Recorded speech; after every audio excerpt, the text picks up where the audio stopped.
So I heard an interesting. I didn't hear it. I actually read an interesting statistic from one of the more recent Pew polls, Pew surveys, and I won't tell you the result of that survey yet before I ask you this question. So I'm going to ask you the question. It's one I'm really looking for an answer from you about. Why do most Christians invite their friends to come to church? It's easy. Why do most Christians invite their friends to come to church? Now, and listen to what I'm asking. Christians, why do most Christians, and even if we're going to go a little further, I don't know if I want to do church attendance. Why do most Christians invite their friends to come to church? It's easier. Most of the time, their friends have the same beliefs they do. Okay. So, A different part of the question than what I. so Sarah's suggesting that friends have similar beliefs, and so it's an easy kind of invite. I want you to hold on to that because I don't know if I'll do it now, but I'm going to challenge that for us at some point in time, but maybe not today. It's easier to invite them, Mhm. but it's also easier for them to say no. And so, because sometimes when you invite them, they still don't come Okay. because that's happened to us. Okay, good. Okay, so I want to put that out there. I appreciate that. Right. And so sometimes talking to an absolute stranger is outside your comfort zone. So there. So the cat litter gentleman is a tougher situation to have than your friend, and so I want us to focus less on and I find this a funny word these days, and at the moment I'm just going to chuckle in my own head. It's difficult to talk to the rando as opposed to talking to someone that you know. Okay. I think it's backwards. I think it's the other way around a lot of times. A lot of times people can be your friends, but you're really not sure about their faith. And you're like, if I mention this, then they're gonna like kind of avoid me because of that. I'm gonna keep asking them. Yep. They're gonna think that, and maybe they don't believe it's gonna cause tension in our relationship. Yep. So you don't. I mean, people would rather have the cat litter guy or whatever whoever's around that you don't know, and Yep. say, I appreciate that, or no, that's just not the thing. And then you're like, oh, yeah. You can let it go. Maybe, I don't know, but you don't worry about losing that friend or causing any awkwardness. And I'll go back there. Okay, so that's actually the theme that we've tackled in past teaching, which is, and it was probably 2 trainings ago, we talked about the fact that we don't invite our friends sometimes because it's uncomfortable for us. See, and we're on the wrong theme, but I'm glad that Chris brought this up. If you have the answers to the universe, it makes sense to keep inviting your friend, to keep inviting your friend, to keep inviting your friend, because you want your friend to avoid this thing I'm going to talk about in a couple moments. So it would make sense to do that. The reason that you stop doing it is because it's uncomfortable for you. Well, and sometimes your friends, depending on their own beliefs, they may already have a church place. So, Yep. so sometimes it's an easy cop out too, Yep. to say, well, I invited them, but they already have a home church that they really like, and so forth and so on. And then other times, eventually you do end up stopping because it doesn't go anywhere. Yep. Right. So I don't know. It might just depend on your personality too, as to who you'd rather talk to. Okay. And so I would comfortably tell you that the highway that we're on right now is not the one that I'm going to steer us to. Yeah, I thought your answer when you said it's easier, I thought your answer was going to be different. Because I thought you were going to say it's easier because you invite that friend, because you invite them to come hear the guy, as opposed to you actually having to say anything. Mm. I think of it that way. I think the question was, why do you invite them? Correct. Oh, The answer is I don't have to go and say, well, what do you think about Christ? Whereas I can let this guy up here, he's the expert, will explain it all to them, I didn't think of and then it. they can react to him as opposed to me. And I think that is the exit off of which I would like us to turn on to. And Steve's right on this, is that I would suggest, and if you want to challenge us, we can do this over the next couple minutes, that most Christians invite their friends to come to church when they believe that the teaching is good, that it's sound, that it's doctrinal. So if you want to push back on that, you can before I go into some next points. Yes, sir. I actually had a couple of different other takes on that, and instead of zeroing in on the word friend, Yep. I was zeroing in on the very fact that anybody, Christian or otherwise, would invite somebody. And I came up with really kind of two potential reasons. Number one is a sense of obligation. They're told to invite people and told to invite people. So there's maybe a sense of obligation. They don't invite people. Yep. And then number two is kind of like what you said, where the teaching is really, really good. Yep. There's something really cool happen, that you might invite someone to church because a certain speaker is going to be there, or a certain program is going to take place, or a certain group's going to perform. So you might invite them for a special event kind of thing. Okay. And that's why I focused in on the idea of Christians. Okay. Because if you're just a person and you attend a church and your church is one that is Rick Warren's church, or your church is David Jeremiah's church, typically you're going to invite people because It's them. it's them, right? So Christians will typically invite folks for maybe one of two reasons. One you kind of mentioned. Let's call it 1.5 because I like half things. One is special programs. You get a cantata and it's Christmas time. Typically, Christians will invite people to come to church because it's a special program. Okay? And then the other camp is the one that Gene kind of hovered on, and I'm going to put emphasis on the other one. The other one is typically, in today's world, Christians invite their friends or other people to come to church because the music's really good, right? In today's climate. But for the most part, Christians invite people to come to church if they believe that the teaching is good and sound. Yes, sir. Do you have a sense that the typical Christian knows anything about whether or not their teaching at their church is any good? I have a sense that they have a feeling about it, whether they know it or not. Okay. It's all about feeling, doctrine. Austin's church. Right? They have a feeling about it. And I like that what Steve just alluded to. If you remember last week's apologetics pushback, there's a whole lot of folks that are in a building that are going to invite their friends because, first of all, it's that guy's church, and they feel like the teaching is good. Now, the music at that church is way better than the teaching, but folks will also invite people there for the music, but the music is not the big draw at that particular church. It's the guy and his teaching. Pushback, thoughts about that, disagreements? All right, let me give you a stat that came out through a survey that I'm a little uncomfortable with, and maybe you're not as uncomfortable as I am. The Pew poll results said that of evangelical Christians, 82% believe in a literal hell. Of evangelical Christians, 82% believe in a literal hell. Why is it not 100? That is my question. Okay. Can you say that loudly so people can hear I that? said, why is it not 100%? That's my question. So, given my background and how I operate, and I don't know that you've seen this as much, but hopefully you'll hear it today.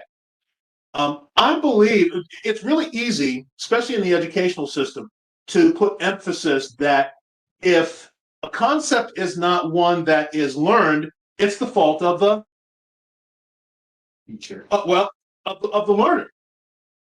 Yes. Okay, sure, and we're gonna present both of those in a second.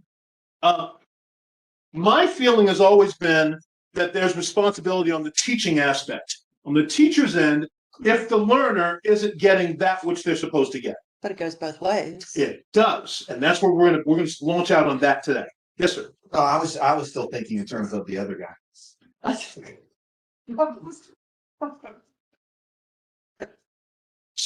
So if You're correct if you're sending a good teaching. okay, but I would also tell you bad teachers also have an impact on folks. They learn bad things, right? Okay, so the way that we work together, I will tell you very strongly, I work very hard so that the impetus is on me as an instructor, as a facilitator, to do a good job getting you the right information, the best way possible. But it's also incumbent on you all or the people that are receiving information to do their jobs as a Learner. as a learner, as a student. Yes, sir. Number one, the 18% Christians don't believe in the liberal health. Evangelicals.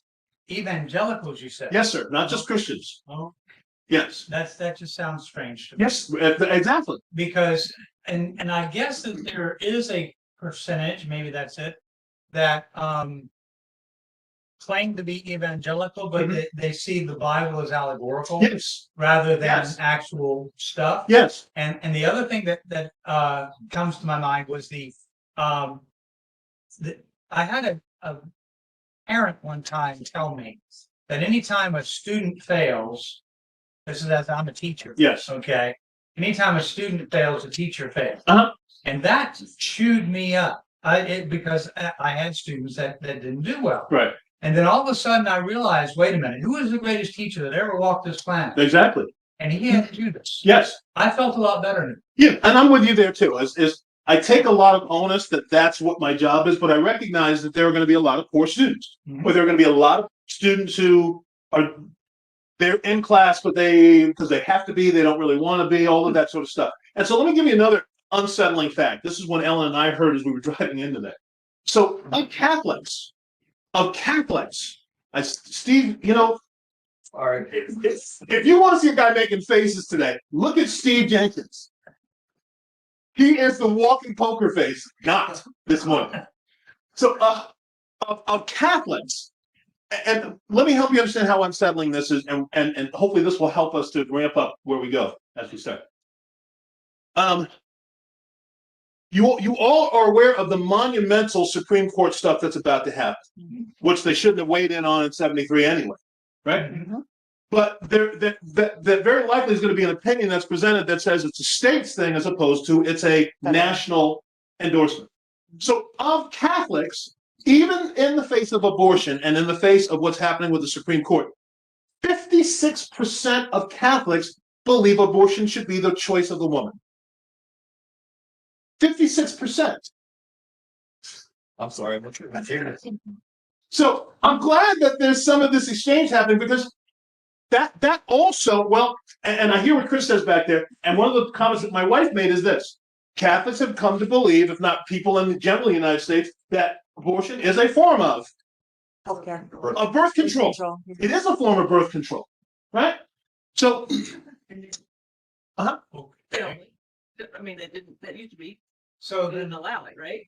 so there is a form of life control. well, in many ways. And so when I hear those kind of stats, the first thing that comes to my mind, and you hear me with this theme regularly, is teaching is not strong and is not sound enough that people understand otherwise, right? But the converse of that is true as well, which is if that is teaching, then the learners have to receive and submit to that which is good and qualitative teaching. But that's a challenge. That's a challenge in our environment. Unfortunately, we're in a day and age where learning is really not embraced the way that it has been in previous generations. Yes, sir. This may or may not have a place here. I apologize if it's in the wrong place. Michaela is studying in school, and school is right, up the stairs here a little bit. They're studying the Declaration. Okay. Mhm. And one of the statements in the Declaration, of course, is we hold these truths to be self-evident that all men are created equal, Right. etc. Endowed by their creator, so we have creation in there and all that kind of thing. And I got to thinking about how can people who endorse this document also endorse, 100 years later, slavery, or maybe even less. Mhm.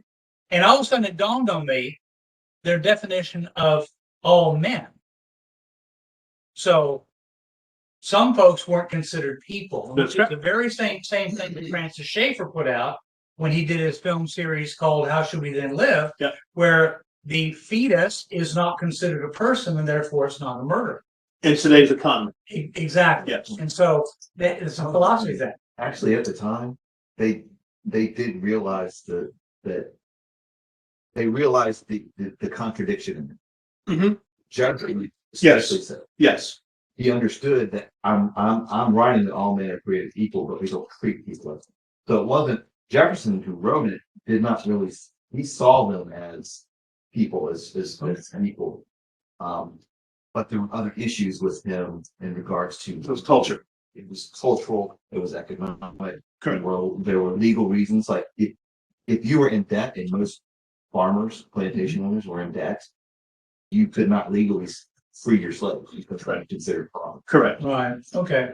Anyway, that was the way I kind of did it in my mind. I'm like, okay, so maybe what they had trouble with was the definition of a person back then, and that's how they justified slavery back then.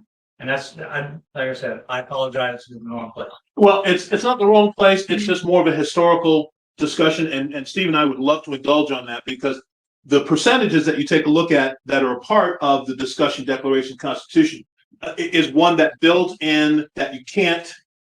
There's a voting block issue that gets created when you own slaves and they're either a full person or their property. Right. So you've got to kind of juxtapose that. So that's a different historical discussion for Right. another They time. actually came to the place where a slave was, or an African American A percentage. was like a fifth of a person. percentage. So it took 5 slaves, if you will, to make one person, which is disgusting. Well, that's actually that was actually an anti-slavery measure for me to actually look at it Correct. historically. Correct. And that's why this is a different We discussion. just had that It's history conversation this oriented. week, because he was Right. explaining it to me. And that's a person with a progressive mindset working against the culture at hand to be able to change the culture but not offend folks in the current climate. So I would tell you, if you want to see an example of what we are on a tangent.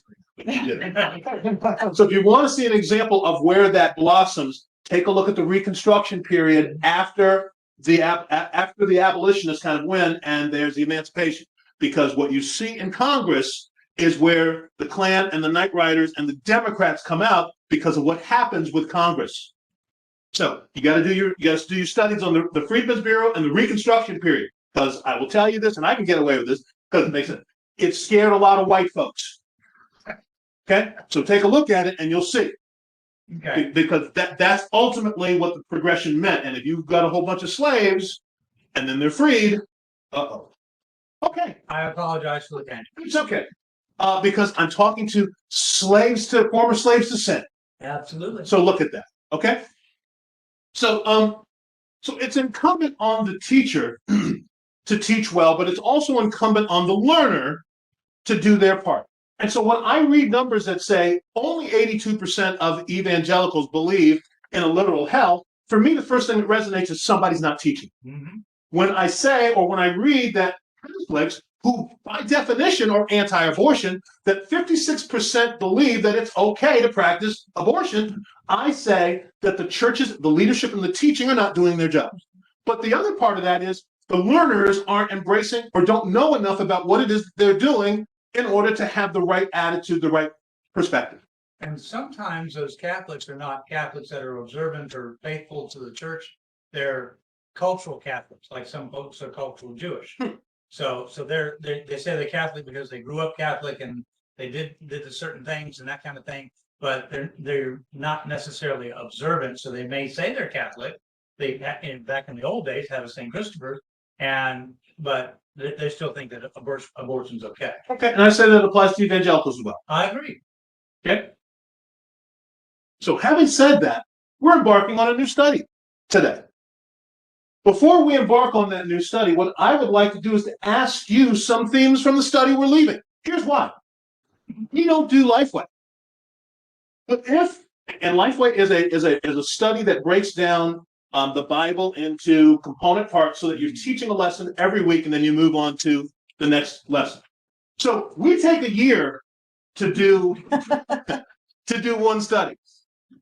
But if we move on to the next study and none of that is retained or makes any sense, then it might as well be Lifeway or some other tool, because it means that the learners aren't walking away with things that they can use. So before we start today, I'm going to ask you all, what are some of the themes from the study we just finished? Amazing. Thank you. Well, Appreciate that. if you think it's amazing, then you should act like it. You Appreciate that. should show it. Yes. And you should live it. Thank you. Whoa. You want to switch places? No, no. Absolutely. don't want to switch places. I mean, because, if you do take some time to think about it and to look at the pieces, you're kind of like, this is pretty stinking amazing. And yet we don't act like it. Now, granted, 50, 60 years ago, people did because it was a very different, society's not the right word, but very different system then, right? But now people have gotten so far away from that, you just don't even realize how amazing it is that we have this grace. Tip. We're way too cool for Jesus. Oh, I think he's too cool. But the way I live says, Well, I'm too cool. I'm too cool for Jesus. Well, and that begs another question. Yes, sir. And that is, somehow along the line, Christians have been stamped as square. Okay. And so if you're a Christian, you're out of step. You're not following what's going on, and you're not endorsing the popular trends of the day.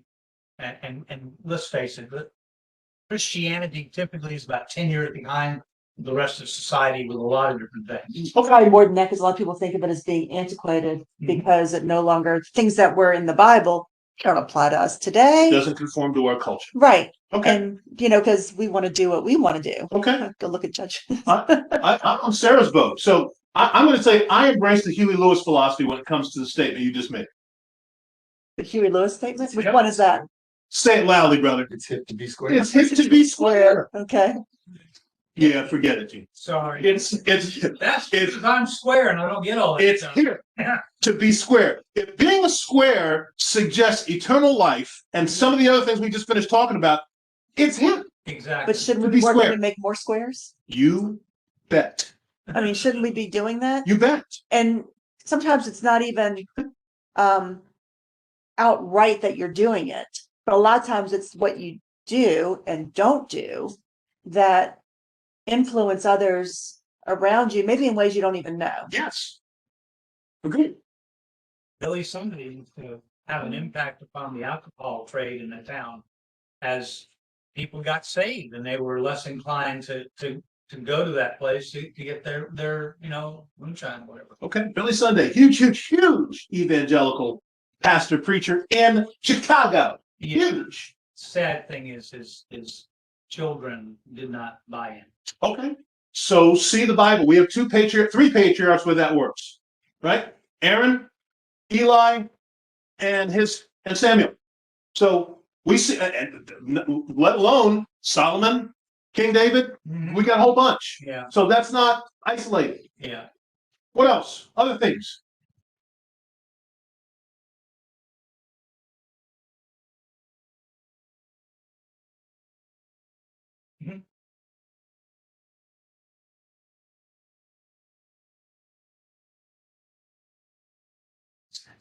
And talking about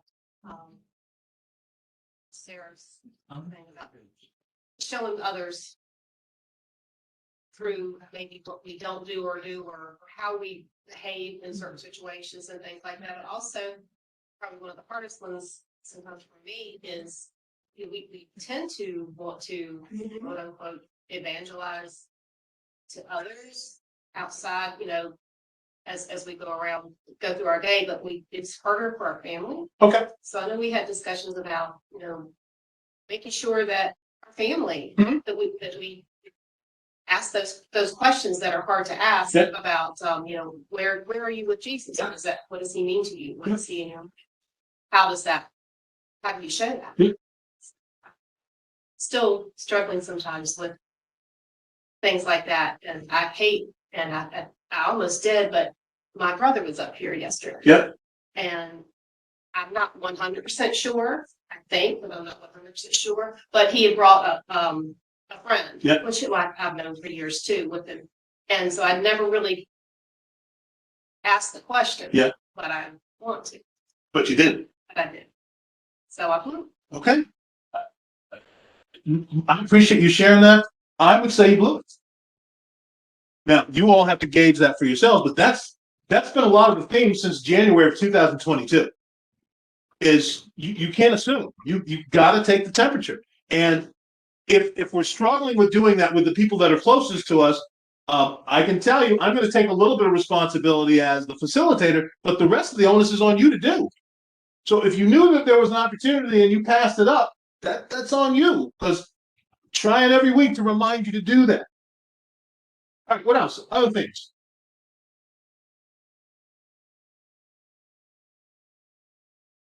Look at your notes if you have That's them. what I was gonna do.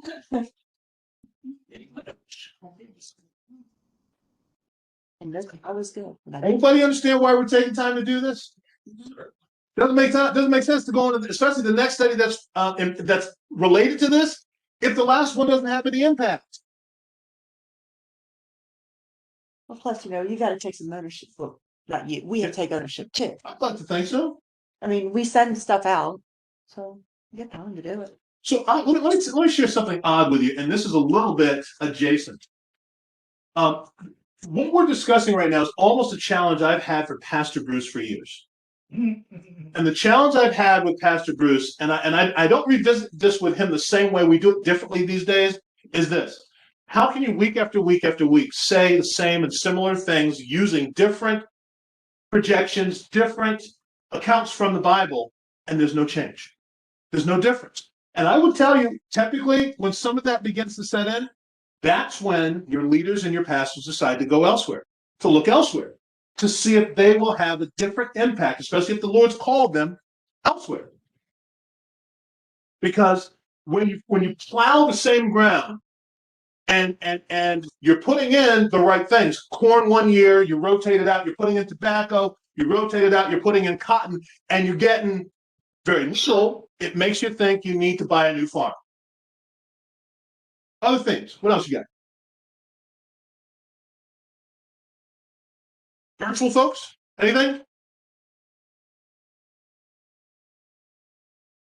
Something that I want to put over my doorway is only things that we do for Jesus remain. Appreciate that.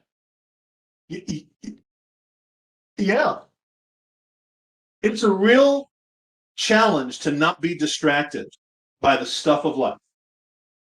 School, family, bills, the job. And then keep anything else in there that you want to. Only the stuff that you do for Jesus is going to matter. And maybe in a lot of our lives right now, it feels like we're going to be around forever. It feels like we're going to get around, we'll get the chance to get around to it.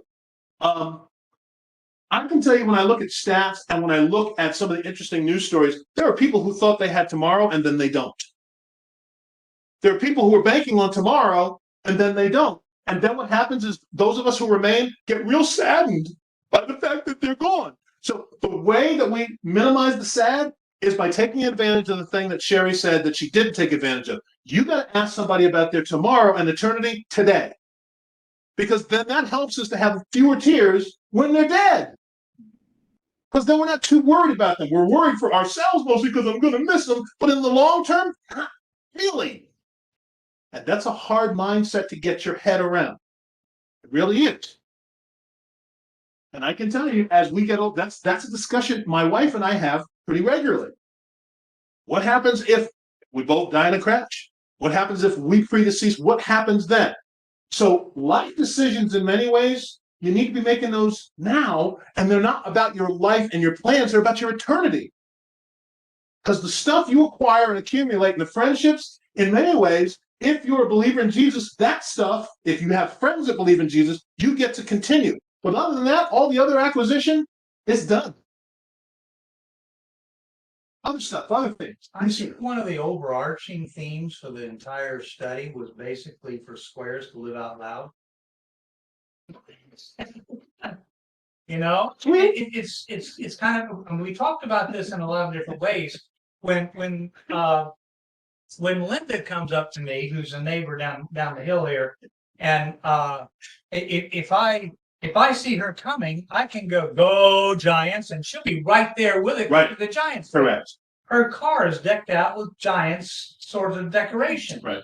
Or you see someone that's got an old Redskins thing on their car.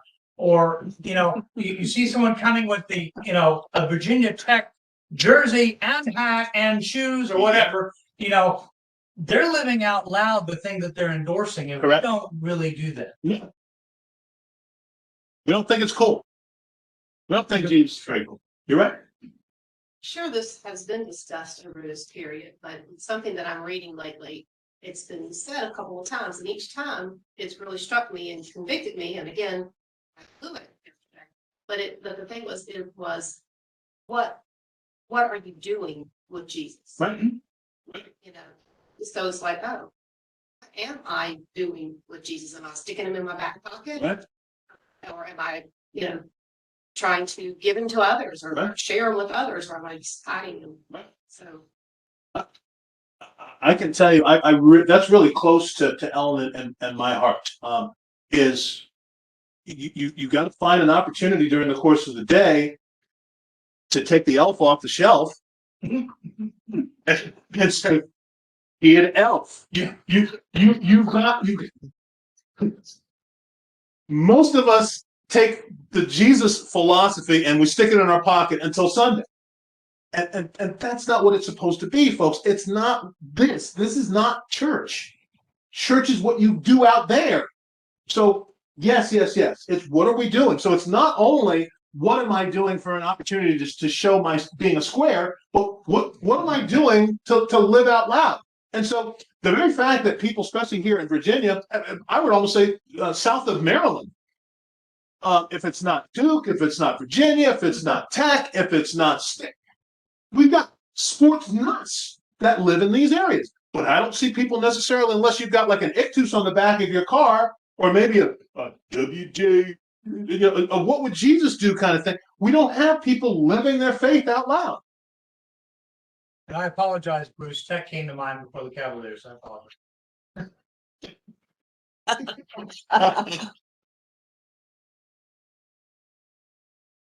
Any other things?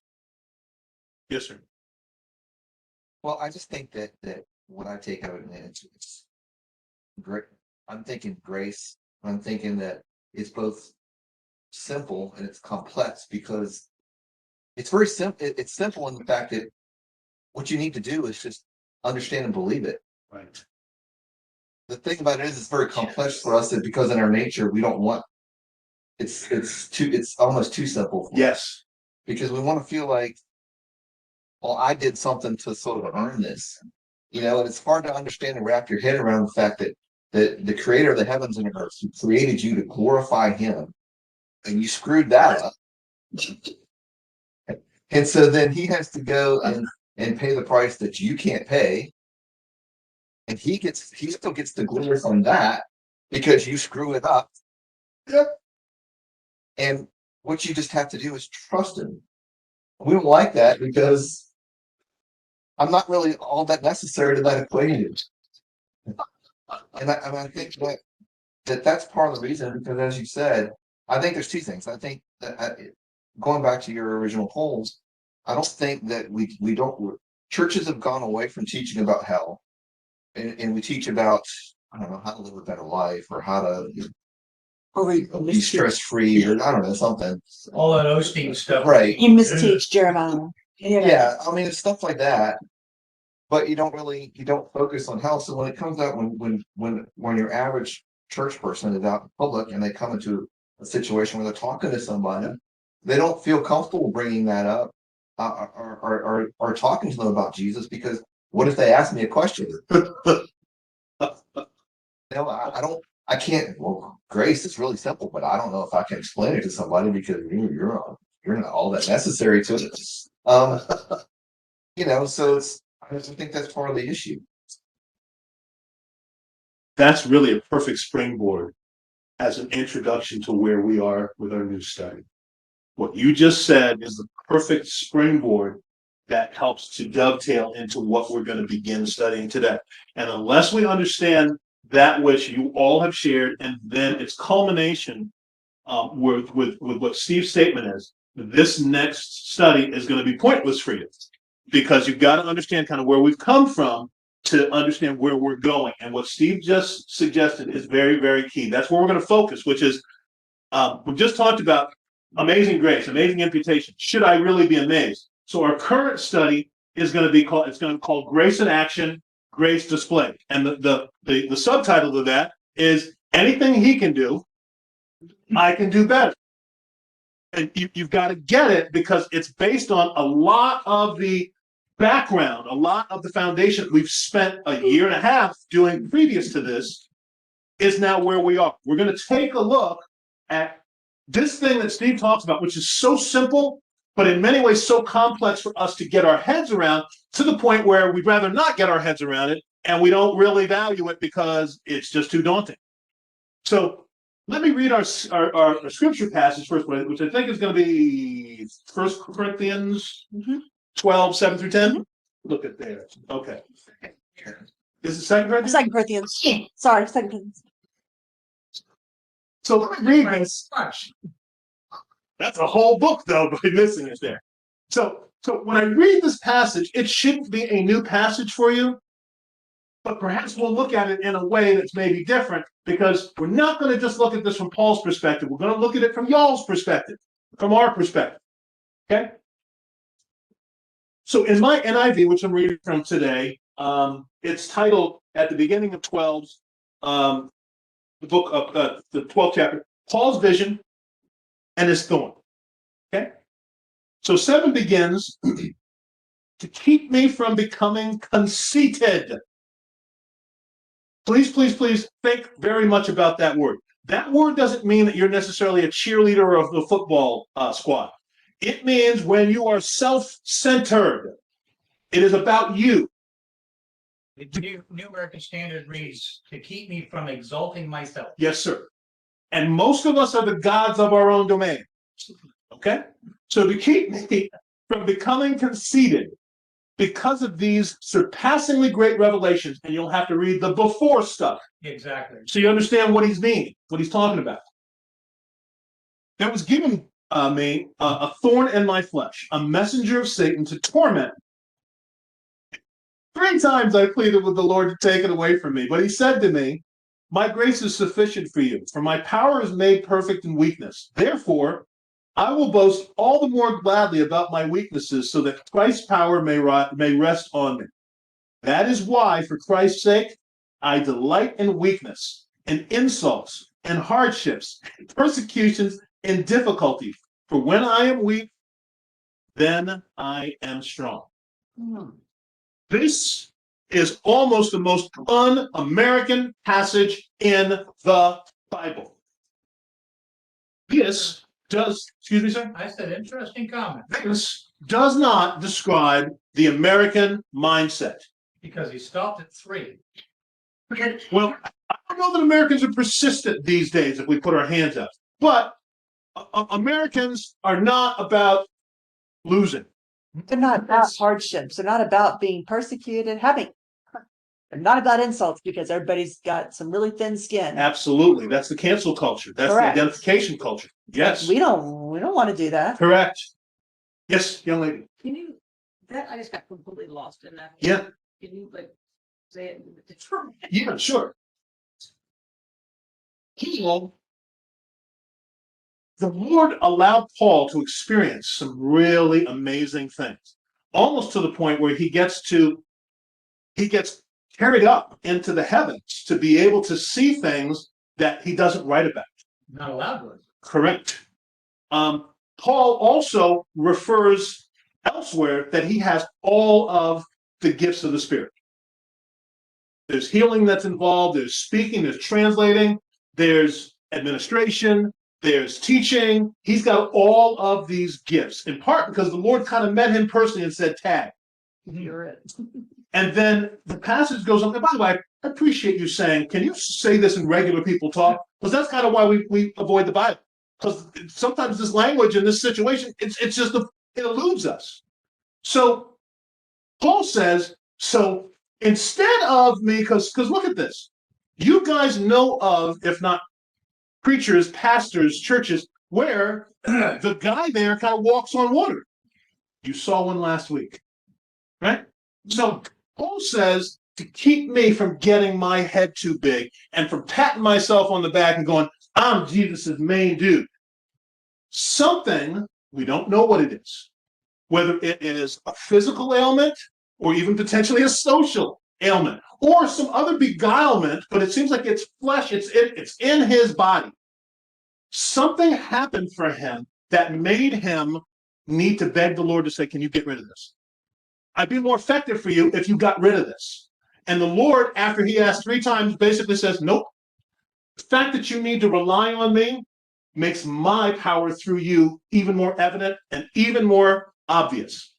And so the more that you have to rely on me, the less of you there is. And Paul then responds to that by saying, so I've learned to be content in all such things. But so Paul says that I can deal with the insults, the persecution, the hardship, because when I'm basically at my lowest and I have nothing left, that's when Jesus is able to shine and work through me. And I will boast about him than boasting about my own accomplishments. Does that do okay, paraphrase? Did I miss something, Bruce? Kind of keeps them in place, keeps them as. Yeah. Yeah. So let me give you a different example of it, Old Testament wise, and it might work for you with a visual. Jacob is wrestling with who we believe to be a pre-incarnate Jesus. And Jesus, while he's wrestling with him, says, all right, you need to let go of me now. And Jacob says, nope, not doing that. Not letting you go till you bless me. And so this pre-incarnate Jesus wrestling with him goes, okay, I'm going to bless you. Right. What are you doing now? Touches his hand, and in some ways dislocates it. So what we believe, even though we don't see this, is Jacob, who was formerly an agile, good runner, see Esau, Not so much. now probably has a limp for the rest of his life. And the limp is a reminder that he's got to run. He asked the Lord to bless him, but he's got a perpetual reminder that he needs to rely on Jesus, the Lord, Yahweh's strength to get him through every day. There's a constant reminder. That's what's going on with Paul. Make sense? So when Paul gets to be too big in his own britches, or he's bigger than his britches, he gets to go, oh, no, can't get through the day unless I rely on the Lord to relieve me of this in some regard. On target? One little note here. Yes, sir. Just a slight difference. Yes, sir. In the New American Standard.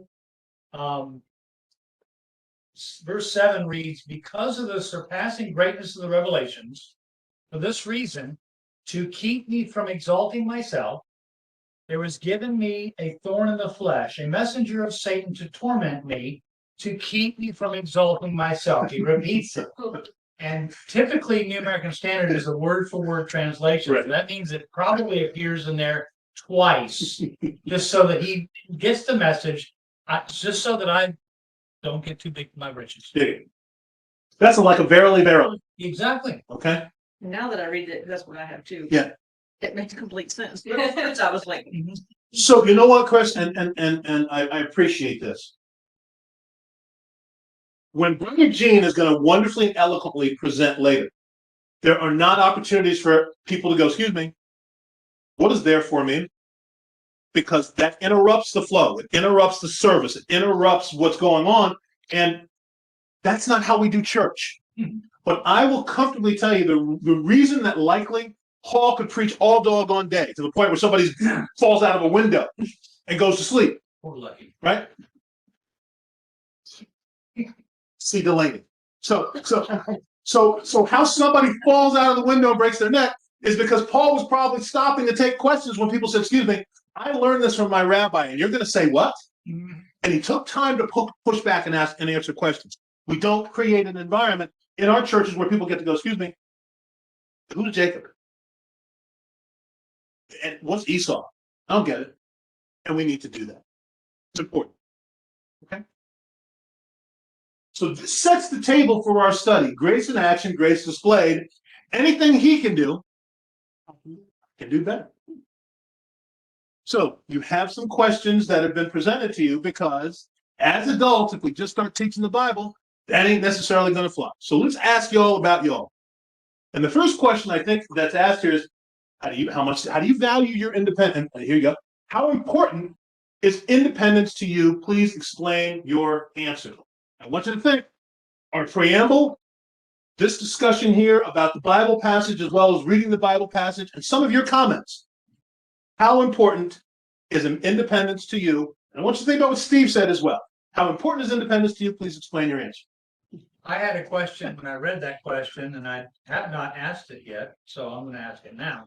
Mhm. And the question is, are we speaking of our Declaration of Independence and independence from another country? Or are we talking about our ability to function on our own regardless of what other people do? Yes, your self-sufficiency. Okay, this is one of the things that I used to like to do as a teacher.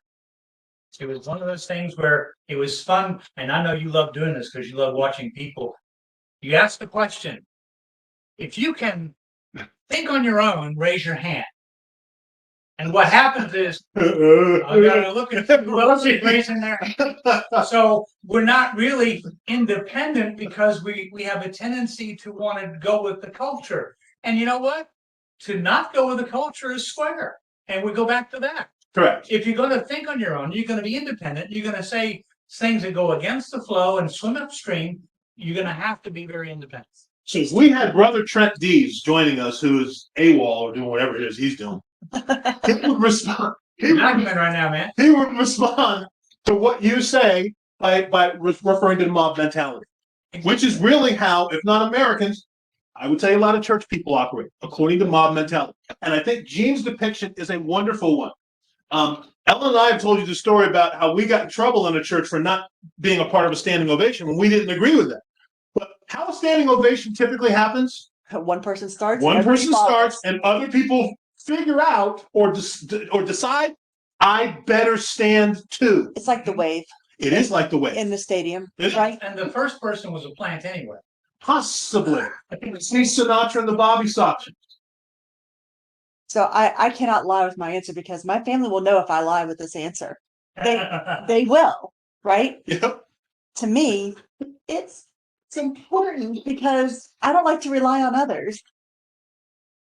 Yep. So see, they agree with me, but I can't lie because if I were to say, "Oh, Well, It's not especially if you put a fierce sign in front of independent.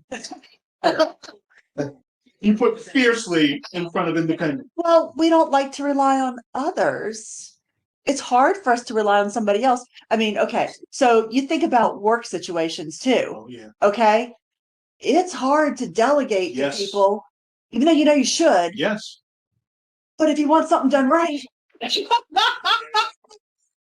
I'm just saying because so Yes. I mean, independence is important, but I'm learning you have to find a balance, right? Yes. Because I mean, the independence is good.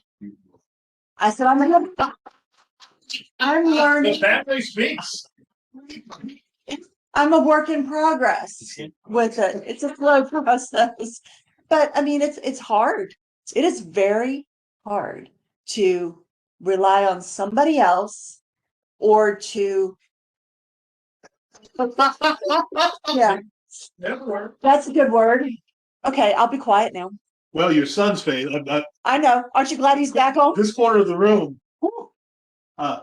Nathan hasn't stopped the bobblehead since we started this track of questioning.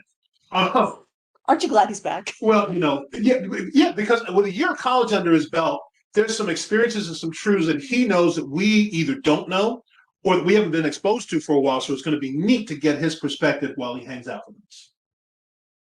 If you want something done, Right. does it yourselves. That is, look, if that's not the theme of people everywhere, that is definitely the theme of Americans. Mm-hmm. One of our very, very good friends is a doctor, and he runs an ER trauma unit. But his challenge is, I'd rather not work with nurses and other people. In fact, let me tell you something odd that he said based on this. He said, you guys know how sometimes there's an emergency that happens on a plane? And when the emergency happens on a plane, the professionals say, Is there a doctor? is there a doctor? A doctor in the plane, in the house. So when he was a young doctor, he used to respond to them. But now that he's an older doctor, he never responds to it. And he never responds to it because he believes that all these people rush there to the situation and nobody knows what to do. Because everybody wants to acknowledge that they're a doctor, but they don't really have a plan as to how to do what they're going to do. So he'd rather sit back and wait for the cacophony. And then when they say, we don't know what to do here, then he steps in. Because he knows how to, and I'm not saying this in a quality way, he knows what to do best, and he'd rather not work with other people until it's necessary, if it's necessary. He knows what needs to happen best. And so that's been part of the lecture series that he and I have about this same thing, which is if you want something done right, do it yourself. But I would say, let me give you a different scenario, and it's not full on at all. Michael Jordan was a sports star who had the do it right, do it yourself attitude. That's how he could score 63 points in the playoff game. But he had to learn something along the way, which is there are 4/7 other guys, no, 11 other guys on a team. You need to get them involved. And some of that involves teaching, training, relinquishing, delegating. It means you not being independent or being in control all the time. Yes. So it's kind of interesting you bring him up, and I'm going to bring this up only because we are associated with Liberty, right? So you get Malik, who's gone to the Titans, right? Mhm. And you get the quarterback now who says it is not his job to mentor him. And I was actually surprised at that. Mhm. But it goes back to, I think, your mentality too, where nobody wants to relinquish. There's my word. There's the word. Yep. Relinquish control. Right. Now you get other quarterbacks, ex-quarterbacks weighing in that it kind of is your job, Right. but they don't want to necessarily mentor or teach themselves out of a job. Yeah, that's the the side of that is when you let go Mm-hmm. and you groom somebody, the next thing you know, you're grooming your replacement. Yeah. Chris, is that you or is that Bruce? Just something I wanted to add is, yes, we're independent, and yes, if you want it done right, you got to do it yourself. That is, if you're an expert in that field. You got to recognize your strengths and your weaknesses, because there's sometimes where, yeah, I can do that and I'll do it myself, but then there are things that I know I can't do, and so I need to call on Bob or Joe or Sue, who I recognize them to be better at it than me. So But there you is gotta- evidence, but then there is also the teamwork. For example, your football team. Yep. Well, one guy's a quarterback because he's the best quarterback. But the linemen and the receivers, they can't do the quarterback job. Sorry, dog sitting. But so Chris, you talk about weaknesses too, but then you got to actually admit that you're weak. And sometimes that's hard for people to do too. Absolutely. That may be a question that comes up. Sorry. I'm exactly. I delegate all the work. I am not the expert. We've migrated 5 or 6 times. I have no clue how to do anything expertly in the system we're in now. But I have a team of 35 people into it. So yeah, I'm very comfortable delegating. But it's been a journey, certainly. My mom died when I was 17, so I've been pretty independent since I was 17 and old. But now as I've aged and realized, my limitations, it's figuring out how to be dependent on others for certain things. That's a cuss word. But you learn that, especially at work. I mean, project management, you learn to give it to other people. Now, if you only have a team of 3 and you're one of those 3, you can't give away but so much, right? But I mean, you've got to learn how to do that, and it is a growing process. There's a pride that gets attacked when we say, I need to do this, Yes. or I need help. Those are words to say. And I do that at work too. So-and-so knows this better than I do. Or I just recently, this past week, I had to send off something to the actual manufacturer to find out, how does this actually supposed to work, because I can't get it to happen. Right. So there's a pride thing when you have to acknowledge that I am not sufficient to this task. It's tough. So I think there's times. I think there's times where you do know how, and you are the best. I think Paul was the best preacher. Paul was the best evangelist. Paul was tops in his field. He was the best. You mentioned Jordan. Jordan scored 63 points, and they lost. you know, the reality was Jordan never won a championship until he got Scottie Pippen and the surrounding characters. You mentioned that. Jordan scored crazy points the first, what, 6, 7 years of his career. And I because I rooted for him back then. I remember watching them, and he never could get past the Pistons because he didn't have the surrounding characters. He was the best, inarguably. And Gene mentions, you know, Jesus. You know, Jesus kind of, I preached this a couple of weeks ago, I think.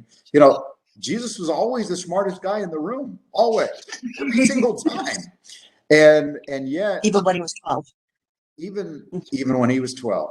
Even when he was 12.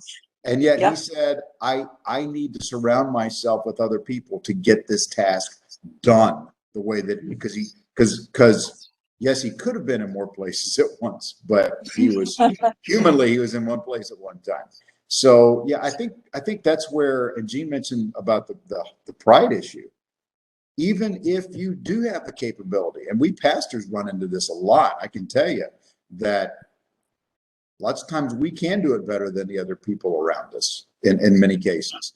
But Yeah. you say, wait a minute, I can only build this work to a certain level by myself. I can't do it without other people. I'm running into that right now. I got a text from my setup guy. His wife had her third baby like 3 days ago, and he just texted me. He says, I don't think I'll be there today. It's like, what? So even something like that. I mean, so yeah, it is a pride thing to say, well, maybe I can do it.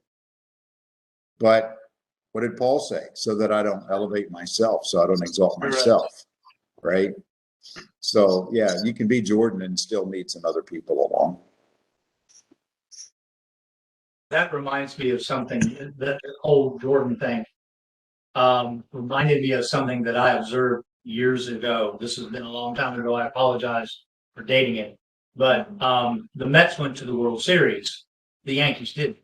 And the reason was the Mets were a team. The Yankees were filled with a whole bunch of stars, but they couldn't operate as a team.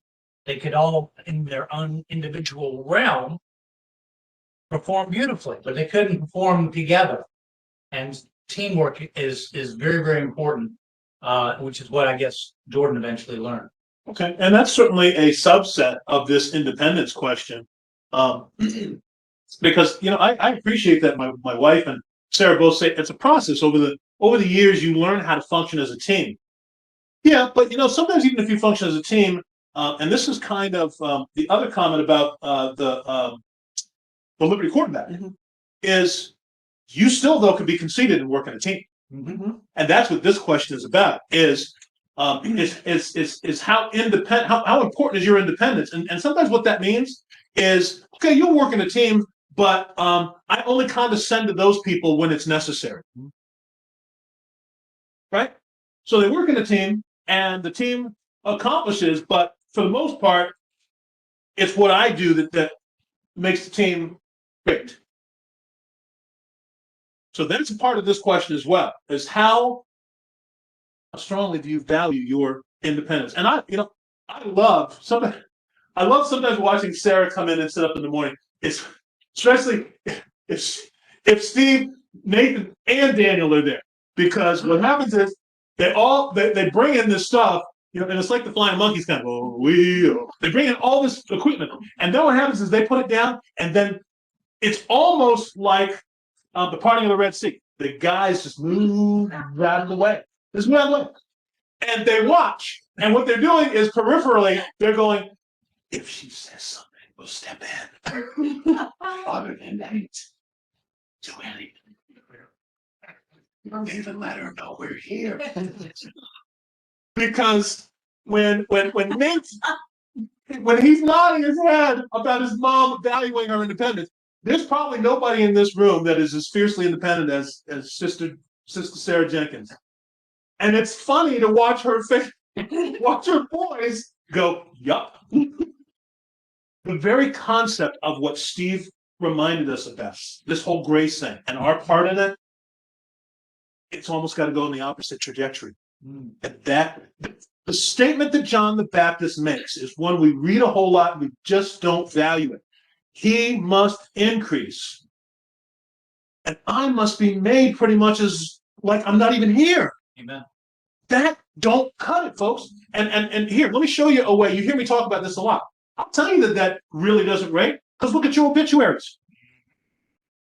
Your obituaries are lined with he did this, he was this, he left that, and maybe someplace you get, oh, and he was a member of the church. It is not about Jesus even in death for the folks who remain. It's about he was da da da da da da. So sometimes this kind of training, this kind of teaching that we're doing, it falls on deaf ears, because for the most part, you're the most important thing in your life. It's like that Gladys Knight the Pip song. You're the best thing that ever happened to me, except you're the best thing that ever happened to you. We're going to look to address the elements of this first question a lot through the course of this study. Grace in action, grace display. We've already talked about it's amazing, how amazing it should be, what you should look like, act like, operate like, if indeed you believe in amazing. Now we're going to take a look at, there's already grace in action. You understand what that looks like. You understand what we discussed. Now we're going to talk about what it looks like. Talk about how it plays out and what some of the stymieing elements are to making that a reality in our lives. Yes, Emily. So when I was looking at this, and I've never written anything down, but I've been kind of pondering the question and re-looking at it several times, and it kind of keeps changing a little bit. Because the more I looked at it, and of course, my initial reaction was to how important it was very. But then as I'm thinking about how to explain it, I'm realizing I'm a whole lot less independent than I first thought I was. Okay. Because honestly, when I think about it, there's things that I can do, there's things that I kind of take charge of, but in the overall scheme of things, I'm dependent still on my husband. Yep. Because without his income, Yep. I couldn't live in the home that I live in. Yep. I'm dependent on my employer to keep me employed. I'm dependent on a lot of things that I don't always think about. Yep. And so I'm kind of realizing even though I feel like I'm independent, I'm not really independent. I'm still dependent on a lot of things. And so as I'm thinking about that, I'm thinking about this. And so that's really where my dependency is, because without Jesus, I would have nothing. So you're talking about what we just came out of in our study is value. You just mentioned that you value your employer, you value your husband, and then you capped it off with that we should value Jesus. Right. Because you value your husband, because you value your job, that's a way to be able to look at this question and recognize, as much as I value my independence, there's a whole lot of things I'm actually dependent on. That's kind of what I got more about what I'm dependent on rather than how independent I am. Okay. So then the question gets to be asked, when you acknowledge that, how do I show I value my employer? How do I show I value my husband? And let me tell you, and I like that Sherry's going down this train. That's why these questions are here. When you value your employer, you show up on time. If not early. When you value your employer, you make progress in the assignments that have been given to you. Otherwise, you Find another employer. because you ain't got a job. You do extra stuff. You do extra stuff sometimes, so you get promoted. So you don't make $2 an hour forever. You stay until you're obligated to stay, and sometimes it's the employer, folks. That's when you at least show you value your employer. We just finished a lesson talking about the creator of the universe paying the price you couldn't pay, and we value him like the elf on the shelf. That's the emphasis of where we're going here. Brilliant, Sherry. Because the dependence suggests that if we value what we just finished valuing, we should be showing a gradual dependency and being pleased to say I'm dependent on my husband, I'm dependent on my job, I'm dependent on the goodwill of people to X and so. But remember, I think Brother Gene said earlier, I think that's even a question, even saying I need help. Nope. Now, I'll challenge that a little bit, and Steve, interrupt me if I get this wrong. In the Middle Ages, in the world, we had a society that was all about learning. So it's fine to ask questions because you expected that you were going to have a mentor, that somebody was going to be teaching you, was going to be spilling into you. That's the old law school, by the way. Before there was Harvard and Yale and Princeton and the Ivies, what there was is there was a learned scholar who would pour himself into you to teach you the law.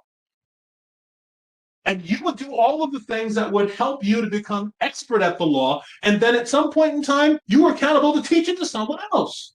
So you asking for help and saying, I don't know how to do this, was perfectly fine centuries ago. But today's America, no, you look like a weakling, you look like a punk, and we're not okay with that. Other thoughts before we move to question 2? Yes, I had a fellow speak at the church a bazillion years ago. I only remember his last name, Pastor Orr, O-R-R.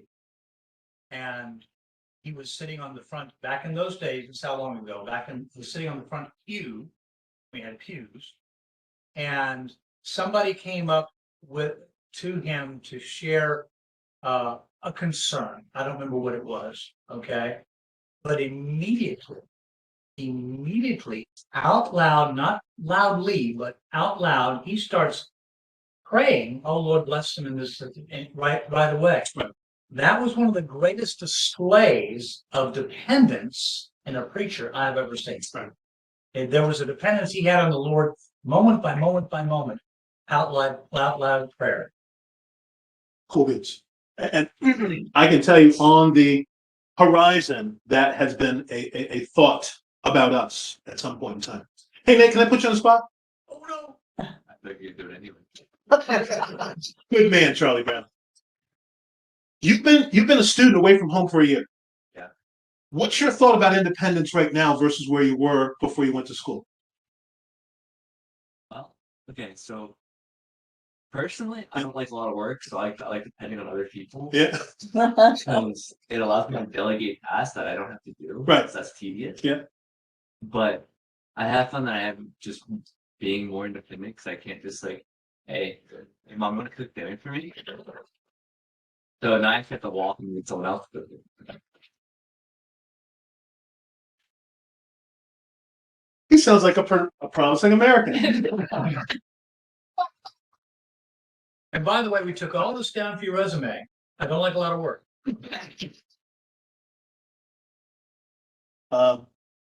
I like Nate's perspective on that, and I would say that if college happens the right way, that's going to change incrementally year by year. Mm-hmm. Especially at the point when mom and dad go, "Okay, little bird, bye." Then you got to find a whole bunch of people to do stuff for you, and that is a challenge in current day America. So very, very cool. And we're going to ask you for stuff like that because the more away from home and the more exposed you are in the society, you're going to be able to give us some real good feedback about what the real world at this stage is like versus then sometimes the makeup stuff we all remember from 80 years ago when college was one schoolroom and there were 80 kids in my class. I think there's an answer there unless Sarah hasn't put it up already. So at least in real people words, it may look like this. Independence may be the key driving force from toddler years to adulthood. We want to control our behavior, our course of action, and ultimately our destiny. Yep. What the toddler does, the first time the toddler says no. The first time the toddler says no, that tells us the toddler, by the way, you didn't teach your kid to say no to you. Why does your kid say no? I heard you say it. They heard you say it. And it worked. And so from a toddler, you want to control your own independence and your destiny. That's why you start with no. That ultimately leads to a spanking. Isn't that something that we get taught, that whole concept we get taught from the Terminator? Yes. Yeah, there's no fake of what you make for yourself. That's correct. And so we believe that I would be back, but also on top of that, I'm in control. I'm in control of my whole thing. Unless there's the multiverse and time travel, then that's a different whole wrinkle. I'm so glad you bring that up almost every week. Well, Great. I have to talk about reality. So And Gene's already beginning to look for the number for the people with the nets and the white jackets. So we want to be independent from the time we're little kids. That's why we push back on mom and dad saying, don't do it. No. And that there's a whole element about this that we won't do it today about potty training. Why that's a challenge? Because of the no kind of aspect and attention seeking and other stuff. But that's for Psych 101. If you guys take that, you'll perhaps get into some of it. Second question. In what areas do you consider yourself proudly independent? In what areas do you consider yourselves proudly independent? Yes, sir. I'm potty trained. So there, that's not even an issue since you brought it up. That is information I don't know that I needed, but You probably already did. You knew that. I didn't necessarily, but now I'm thinking about it. Yeah. Or sooner. Respectful. I'm being respectful to at our learned and aged brother. How fiercely and proudly independent are you? I've already aired my dirty laundry. I mean, you know, and Preston already called me out on the whole setup thing, but I am letting that go for the summer because that kid's going to do it. Okay. So, yeah, Who does most of the driving in your house? that'd be me Why would that be? because he has a lead foot. Because she has a control issue.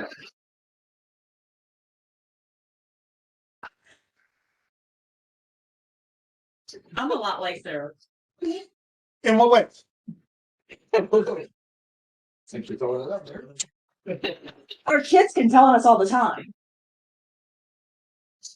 Cause I'm kind of run everything, just do everything, and I get a little annoyed when somebody tries to put his opinion into it.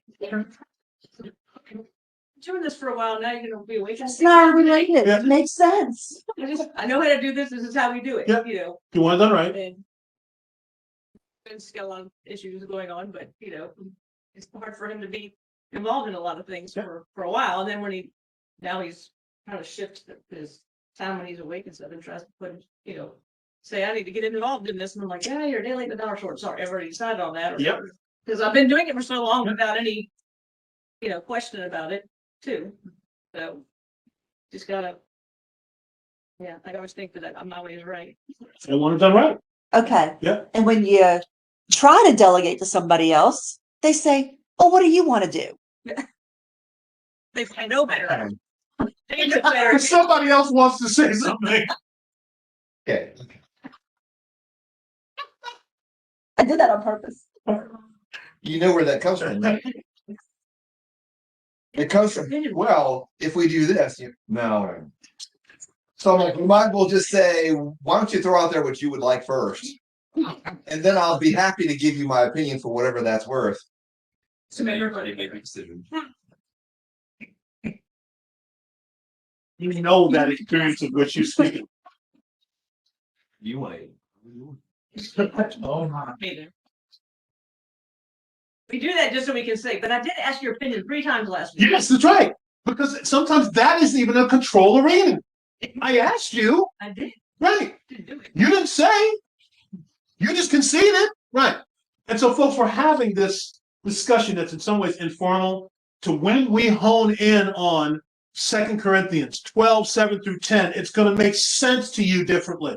Because what Paul says here is an anthem that is a mouthful that we don't understand, let alone practice well. Yes, sir. In my work, I will confess to being Yep. fiercely independent. I don't want to, unless I absolutely have to, ask for help with something. Gotcha. I want them to believe that I can do things. Yep. Okay, and I've actually been called names that indicate that sort of expertise, and I'm not going to go there. Mr. Wizard, Yeah, well, not exactly, but still, the idea. of it Mr. is Peabody. so the independence that you're talking about here, as an American and in the workforce, I am very, very slow to say I need help with this. And it may be a pride issue, and I'll acknowledge that. But that is an area where I am independent. I'm going to wait until I absolutely have to before I'll actually ask for help. So in my work. Are you consciously saying, I'm not gonna ask for help, I'm not gonna ask for help? You just keep trying until you realize it. Yeah, I figured it. Yeah, I'm going to keep on going and keep on trying stuff. It's the next thing I try is going to do it. The next thing I try is going to do it. This makes sense. Let's try this. And so finally, when it's I've tried everything that even makes sense. Some of the things that don't make sense, I'll go, okay, you people that made this software, how's it supposed to work? Because it's not. I can't figure it out. Okay. And we had a similar situation this morning. I was noticing something. I'm sorry, Sarah. Apparently, this is like Beat up on Sarah. Hey, happy Mother's Day. So there was something on her screen that I didn't see on on this other screen that's there for you, and it was like, wonder why that is. And I'm going, okay, I think I'm in the right meeting. Maybe I'm not. So I asked her to check, and she actually was in the wrong meeting. And so we fixed it. So I had to actually ask, so what's going on? So we worked together as a team and solved the issue. But independent. So let me throw out one for you, for me. So many of you may not be aware of this. Some of you in the room are. So good we can beat up on Preston now? Yeah, exactly. And so some of you in the room are aware of this. And Bruce, you can help too, because you're aware of this one. My own conceit in this area has to do with music, but it also has to do specifically with vocalization in music. It is real easy for me to do it all and not ask anybody to contribute. I'm not getting any pushback for that. And I'm usually the authority about that. But over the years, I've learned that although I write the songs that make the whole world sing, I write the songs of love and special things. Music is not mine. I don't own it. It's bigger than I am. And some of you perhaps have had this experience, I have learned over the years to not own it by myself. I've learned to lend it. Now, I don't always do it well. Ask my wife. I don't do it well. But I've learned to lend it so that people who have a like and a desire for music can get involved, whether it's choosing or singing or participating. They can do it now around me without me being an element of pure scorn. Don't ask my wife about that. But am I in the ballpark, Brother Bruce? Yeah, no, you actually are. And I got real life on this one because I'm getting the echo, Sarah. Okay, give me a second. Hold on a minute. Okay. Yeah, when you were here the last time, every time Preston comes to Hawaii, we try to do music together. And matter of fact, I was telling our praise team just about this on Friday. So I think they're coming back early. Some of them are coming back early from the mainland so they can be here when you're here next. But you came in with a preconceived set of songs you wanted to do. And I remember we were trying, I don't remember which one it was, but we were trying one and it was awful. It just was awful. And I remember you kind of had set your jaw and we were going to go through that song and we were going to make it work if it killed us. And it just wasn't really good. And then I said something about, well, how about this? And you kind of wrinkled your nose and said, okay, we'll try it. And it ended up being good. And it actually was probably one of the better songs in the set. Forget, maybe it was Revelation song, I think maybe. And yeah, so there's definitely been some personal growth, brother.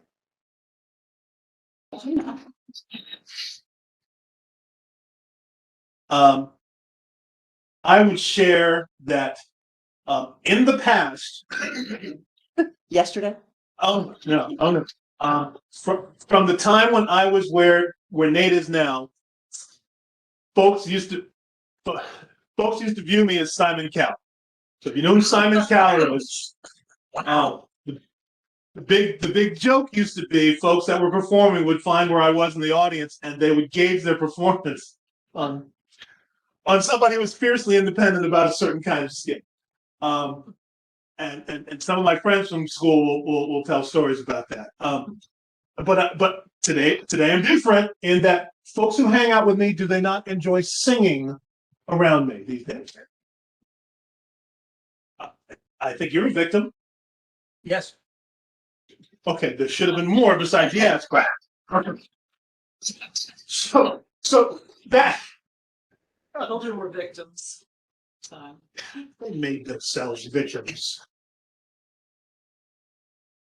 It's to say, fierce independence, ownership of a thing, is sometimes it's built into how we operate, and it's real difficult to let go, to let others find their way, and you help to shape, but not own it with a fierceness. It's really tough. I've kind of back to work, but this is expanding it just a little bit. In the family and with a lot of folks that know me, I'm the resident techno geek. Okay. And if that hurts sometimes because Michaela found a smartphone by the curb in our front yard. And it was like, okay, all we have to do is get into this phone and find out whose it is, and we can get it back to them. Well, it had a smashed screen. Mm-hmm. It looked like somebody had sat on it with their pocket. So it bent a little bit. And so I did everything I could. And she pulled 3 names out of the thing without even connecting it to anything but battery. But it was again, I can do this. I can do this. And you know what? I can't. I cannot get any more information out of that. And there's a QR code on the back that probably is going to tell us whose it is, because we did find on the front of it enough display came up saying track phone. Okay, the track phone, there's the QR code, find the owner. But anyway, the point is, I'm the techno geek in the house. I got to figure this out. And sometimes I have to say, I can't. Okay. Hey, Pastor Bruce, for many years, you were the chief cook and bottle washer with a church in Richmond. Can you shed some light on some of that experience in terms of being fiercely and proudly independent and owning those things in which you were involved, or those things of which you shepherded? Yeah, I think the reality that I came to was that, again, you can only do so much on your own. And there's lots of times where maybe you can do it better than other people. But John Maxwell actually wrote a whole book called Failing Forward. And, you just have to come to a realization that maybe the person that when you finally realize you can't do 19 things on a Sunday, that when you give those away, it may not be done to your standard. But did it get done? And I finally had to adopt the idea, and you'll hear me say this sometimes. We got to the end of the day and nobody got hurt. And that had to be a standard. It wasn't the standard necessarily that I started with, but it's like at the end of the day, we all got out alive, and that had to be kind of my set. And so, but over time, what happens is those ones that you handed those things off to got better and better, and then they owned it, and then you kind of felt like, oh, well, I'd have to be chasing after them now. So it was a growth experience for me to just say, you got to let go. And ultimately, at the end of the day, the team will be better because of it. I don't know if that's what you're asking, but that's kind of what I got from that. And certainly in terms of the society and the culture and the support, yeah, absolutely. And we haven't brought it back, and we're not doing that so much, but I want to put emphasis on this passage. Paul had a right to talk smack. Paul had a right to strut around. Paul had a right to be able to say, I've had experiences that none of you have. I was left near death. I was, and certainly some of this is going to happen later. I was shipwrecked. I was snake bitten. I was beaten. I was in prison. And for the most part, the Lord has made me rubber and everything else is glue and nothing sticks to me. He could have been walking around boasting that way, but he wasn't. What he was boasting in is that Jesus brought me through this. That's right. Amen. Jesus brought me through this. And that's a really tough American horse pill to swallow. Because we've been taught by our parents sometimes, take credit, boy, take credit, girl, for what you do. Stand up, be proud about it, be proud, fierce Americans. I would still say that those tenets apply, but less so when it comes to your evaluation of Jesus and what he did that's amazing for us. There, you got to do the thing that Steve says is dawning. You can't take any credit. And we try to. More than we want to admit. And we're going to take a look as we go through here. But the fun thing about hopefully this study is we're going to take a look at not only your lives, but the lives of people who went, I think I got this. I got this. I know how to nail this. And you're going to see how it goes horribly awry. You probably do the same things yourselves. We probably do the same things. I think, let me see. It's closing in on yet magic time. So there's an answer up here that may help to help you think a little bit, and this will kind of close our day before I ask you for any comments or thoughts. I choose my employment. I choose my significant others. I choose my friends. I choose my daily activities. I choose where I go and why I do what I do. I'm independent as long as I'm mentally competent and healthy. Right? Mm-hmm. That's why a lot of us fear potentially dementia, Alzheimer's, mental illness. The thing that you've heard Bruce Willis going through, aphasia, is particularly scary for a lot of folks because that suggests that maybe the inputs coming in are solid and practical, but your ability to respond to them is difficult. It's going to be miscommunicated. In some ways, a little bit like autism. Right? So we believe as long as we're mentally capable, for the most part, we're independent in all things. That's a mouthful. You guys agree with that?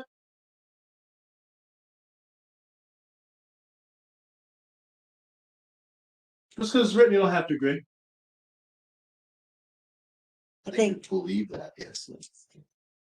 That's not true, but we believe it. This is kind of one of those studies where you kind of like going, huh? It becomes very convicting. I hope so. You know? I hope it is. You know, and so when you say that makes sense because if this is your mantra, I'm going to say something very strong, and Steve will probably agree with me. I could be wrong. If this resonates for you, this is your religion. And on the throne of this religion, just put your picture there.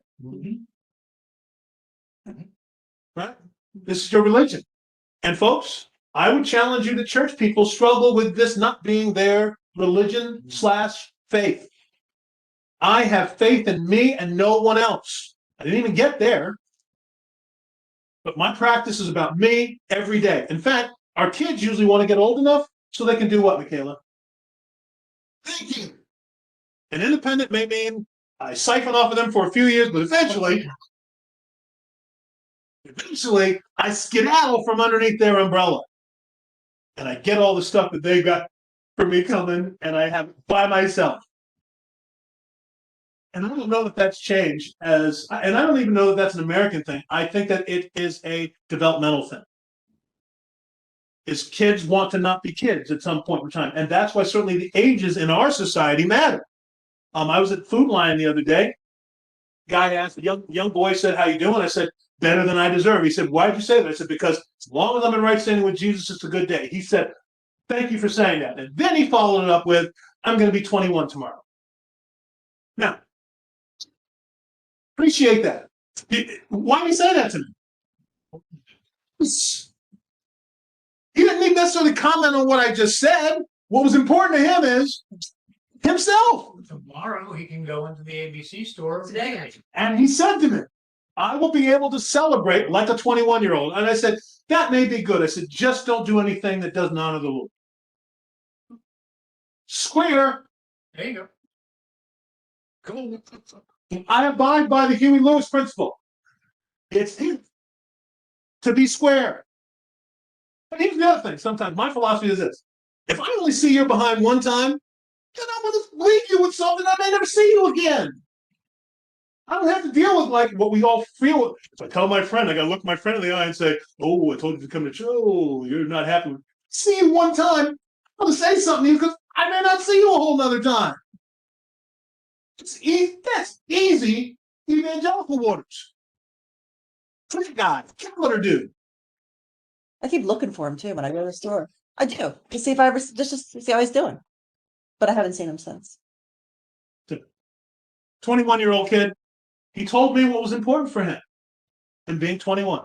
It's a benchmark in his life that says, I get to do. Now, what comes after I get to do? I don't know, but he was looking forward to it. Mhm.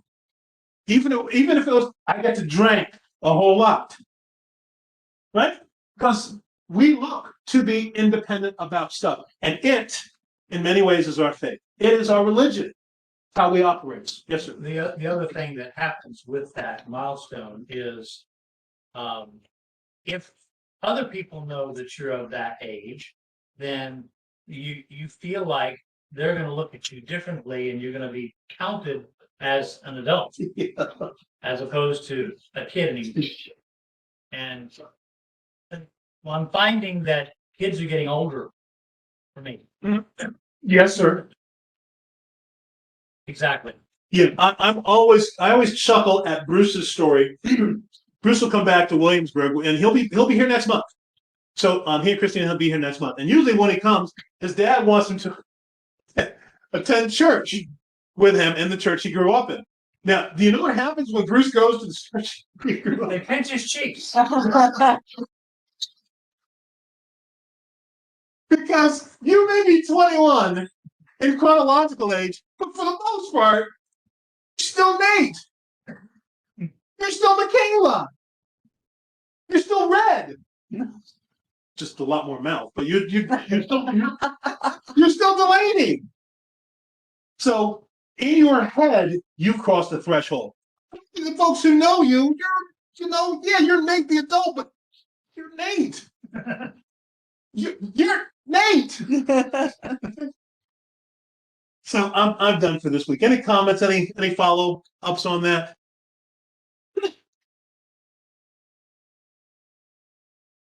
Probably still by and large true, even if it's not.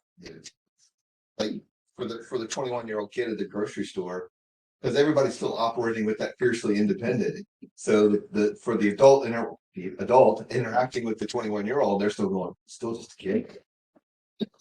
21. What do you know? What's in my head that I didn't say to the kid? Because I just said, I love Jesus. And then the wrong thing would be, but you're still 5 years old. That would have been the wrong thing to say to that kid. 18. Pretty much. 16. And that's because a lot of us in the room are far beyond 21. So when somebody says 21, we're going, What to do? what do you do? No, we don't say that at all. That is TV land. We look for 21 as a major threshold, and we look forward to you crossing it. Lord, help me with that last. Other thoughts. We're gonna look at the real life problem of he must increase, I must decrease. We're gonna take a look at that pretty aggressively as we go through this study. So please be aware when Sarah says some of this is convicting, some of this is bothersome, some of this is going to stay with you for a bit. That's what it should do. So that every day is a new day and an opportunity to go, what does the Lord say I need to be about? How do I do something that builds up my kingdom account as opposed to just getting the day happening as splendiferously as I like it to happen?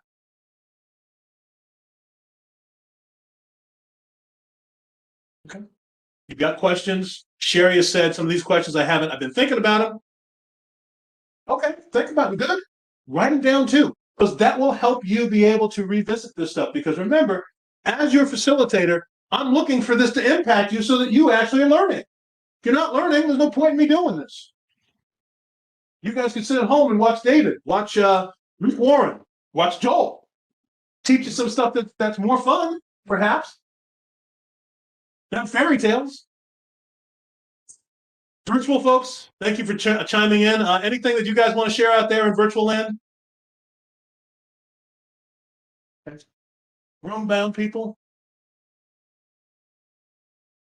All right, so let's pray.